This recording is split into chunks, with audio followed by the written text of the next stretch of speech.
नमस्कार मंडळी, मी कशीच बारे पुन्हा तर तुमच्या सगळ्यांचं सहर्ष स्वागत करते आपल्या चॅनलवरच्या आजच्या नव्या व्हिडिओमध्ये। तर मंडळी, कसे आहात तुम्ही सगळे? तर मंडळी, आज देवदीपावलीचाच दिवस आणि तुम्हाला सगळ्यांना देवदीपावलीच्या हार्दिक शुभेच्छा। कोकणामध्ये देवदीपावली निमित्त विडे भरले जातात आणि विडे भरण्याचा जो उत्सव आहे किंवा कार्यक्रमाची जी प्रथा आहे ती नक्की काय असते ती आपल्या व्हिडिओच्या माध्यमातून तुमच्यापर्यंत मी पोहोचवण्याचा प्रयत्न करत आहे। तर तुम्ही व्हिडिओ शेवटपर्यंत पाहाल अशी मी आशा बाळगते। आणि आजच्या आपल्या व्हिडिओला सुरुवात करण्याअगोदर सगळ्यात महत्त्वाचं म्हणजे कसे आहात तुम्ही सगळे। आय होप सो की तुम्ही सगळे मस्त आहात, मजेत आहात, खुशाल आहात, लाईफ एन्जॉय करताय मित्रांनो। असंच आयुष्यभर सुखी समाधानी राहा, मनसोक्त मोकळं होऊन जगा। कारण मित्रांनो, आयुष्य कसं कोडे ना ते जगल्याशिवाय सुटत नाही। आणि दुसरी महत्त्वाची गोष्ट म्हणजे जो क्षण ज्या क्षणी जसा पदरी पडेल तो क्षण तसं जगून घ्या। कारण एकदा निघून गेली वेळ ही पुन्हा माघारी येत नसते। त्याच्यामुळे ती वेळ निघून गेल्यानंतर त्या वेळेची खंत करण्यापेक्षा जो क्षण ज्या क्षणी जसा पदरी पडेल तो क्षण तसं जगून घ्या। बाकी हे सगळं पटलं तर घ्या, नाहीतर सोडून द्या। चला तर मग मंडळी, आता आम्ही जात आहोत विडे भरायला। आता संपूर्ण भावकी एकत्र येईल आणि प्रत्येकाच्या घरोघरी जाईल आणि प्रत्येकाच्या घरोघरी जाऊन आम्ही विडे भरायला आता सुरुवात होईल। चला तर मग आता सुरुवात करूया। कोकणातल्या शेतकऱ्यांमध्ये नरक चतुर्दशीपेक्षा देवदिवाळीला अनन्यसाधारण महत्त्व आहे। नरक चतुर्दशीला तो भाताच्या कापणीमध्ये गुंतलेला असतो, तर देवदिवाळीला त्याच्या घरामध्ये धान्यलक्ष्मीचे आगमन झालेले असते, अर्थात तो समृद्ध बनलेला असतो। त्यामुळे देवदिवाळी हा धर्माचा उत्सव न राहता लोकोत्सव असतो। देवदिवाळीचा महत्त्वाचा विधी आहे तो विडे ठेवण्याचा। या परंपरेतही ऊर भरून येणारा अर्थ दडलेला तो समजून घेतला की या परंपरेचे जतन इथल्या शेतकऱ्यातच आत्मविश्वास कसा रुजवत आहे ते समजून येता येईल। देवदिवाळीला कोकणात सम्राट बळीराजाचे स्मरण केले जाते। सम्राट बळी हा कृषीप्रधान राजा होता, गोरगरिबांचे कल्याण करणारा राजा होता। चांगल्या राजांची नेहमीच आठवण काढली जाते। राम कृष्ण हे आदर्श राजे मानले जातात, तसाच बळीराजा हाही एक आदर्श राजा होता। दशावताराचा संदर्भ लक्षात घेता हा राजा प्राचीन युगाचे प्रतिनिधी होता। या सर्व राजांमध्ये बळीराजाचे वेगळेपण खूप उठून दिसणारे आहे। हा राजा शेतकऱ्यांचा राजा होता आणि म्हणूनच रामकृष्णाच्या खूप आधीच्या काळात होऊन गेल्या या बळीराजाची आजही आवर्जून आठवण काढली जाते। ती त्यामुळेच पिढ्यापिढ्या टळो आणि माझ्या बळीचे राज्य येऊ ह्या उत्कत्तीचा जागर कोकणात देवदिवाळीला घरोघरी होतो। बळीचे राज्य कसे न्यायाचे होते, तेथील जनता कशी सुखी समाधानी होती, हे सारं चित्र ह्या एकाच उक्तीतून काही ना काही सांगता समोर दिसते। हजारो वर्षानंतरही आज शेतकऱ्याला दुसऱ्या कुणाची नव्हे तर कधी काळी होऊन गेलेल्या बळीच्या राज्याची आस लागलेली आहे। यावरूनच बळीच्या राज्याची कल्पना येते। कोकणातल्या मुख्य घरात ओटीवरती विडे ठेवण्याचा म्हणजेच विडे भरण्याचा कार्यक्रम पार पडतो। ओटी या जागेला कोकणात मानाची जागा आहे। त्या जागेला सार्वजनिक जागा असे सुद्धा म्हटले जाते। घराचा कारभार, घरातला कारभार हाकण्याच्या जागेवरती हा विडे ठेवण्याचा कार्यक्रम पार पडला जातो। सर्वात आधी कणा घातला जातो। सध्याच्या भाषेत याला रांगोळी घालणे असे म्हणतात। रांगोळी फुलांची नव्हे किंवा ओम, स्वस्तिक अशा प्रतीकाची नव्हे तर ती चौकोनात घातली जाते। मोठ्या चौकोनाला चारही बाजूंनी बंदिस्त करून तो कणा म्हणजेच चौकोन सुबक घातला जातो। चौकोनाची टोके साधणारा जो सांधा रांगोळीने काढला जातो त्यालाच कणा मोडणे असे म्हणतात। त्यामुळे या रांगोळीत कणा काढणे आणि कणा मोडणे असे शब्दप्रयोग आहेत। यातून बळीच्या राजाची पायाभरण्याची संकल्पना कशी रेखीव आहे ते स्पष्ट होते। ही रांगोळी दगडाची नसते, ती एकतर तांदळाची किंवा मग भाताच्या तुसाची असते। म्हणजेच येथेही शेतीच्या संबंधित गोष्टीचा विचार प्रामुख्याने केलेला दिसतो।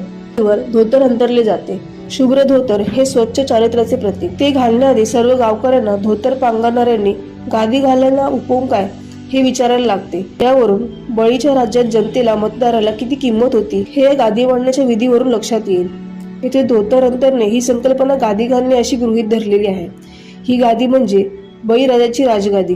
त्यामुळेच खाली अंतरलेली शुभ्र धोतराची गादी ही बळीच्या राजाच्या स्वच्छ पारदर्शक कारभाराची मुख्य खूण आहे, हेच यातून प्रतीत होतं। म्हणून त्यावर राजगादी मांडून झाली की मग त्यावर तानाचे चौकोनी मंडळ काढले जाते। हेही मंडळच असावे, स्वस्तिक, ओम वगैरे नाही। त्या चौकोनी मंडळाच्या मध्यभागी 5 पाने, त्यावर अख्खी ओली सुपारी ठेवली जाते, म्हणजे साक्षात बळीराजा।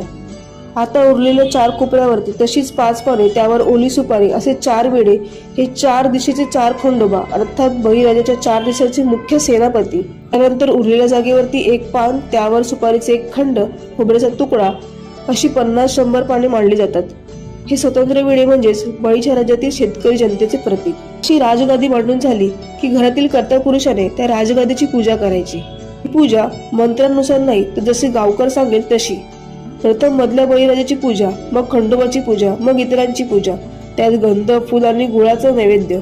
ही पूजा झाली की मग सर्वांना अक्षतेचे वाटप केले जाते. सर्वजण त्या गादीभोवती राज्याभिषेकासाठी उभे राहतात. घरातील कर्ता पुरुष प्रथम आपली प्रार्थना करतो, सुखशांती मागतो, इडापिडा टळो आणि बळीचे राज्य येऊ अशी प्रार्थना करतो. त्यानंतर स्वतः गावकर प्रार्थना करतो. त्याची प्रार्थना व्यापक इच्छा आकांक्षांची असते.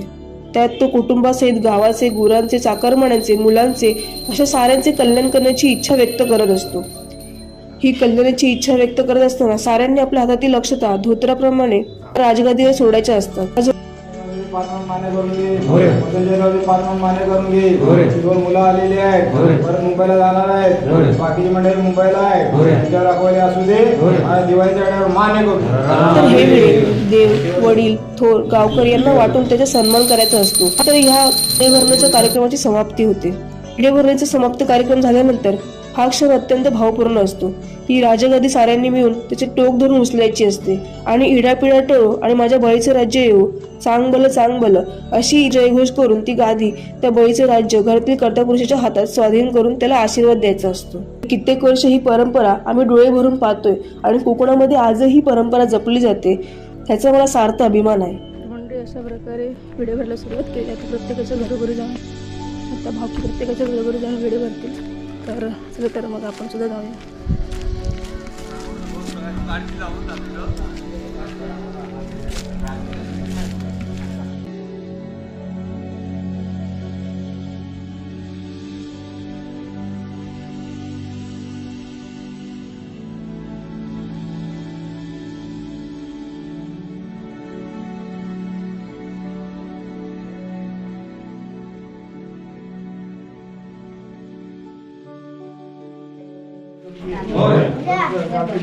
दिवाळी 5 मान्य करून घे.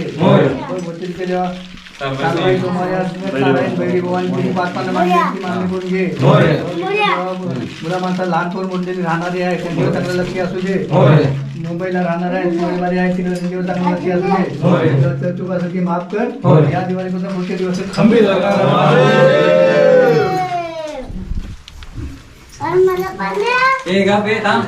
तुला दिल्याशिवाय राहणार आहे.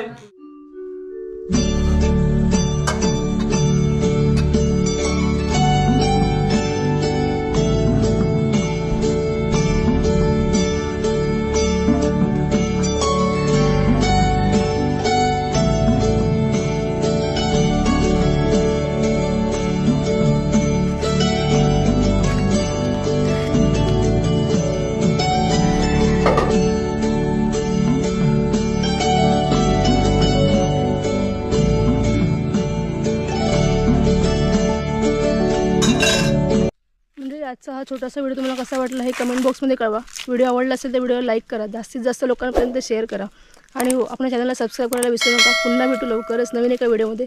तोपर्यंत गुड बाय, टेक केअर, काळजी घ्या.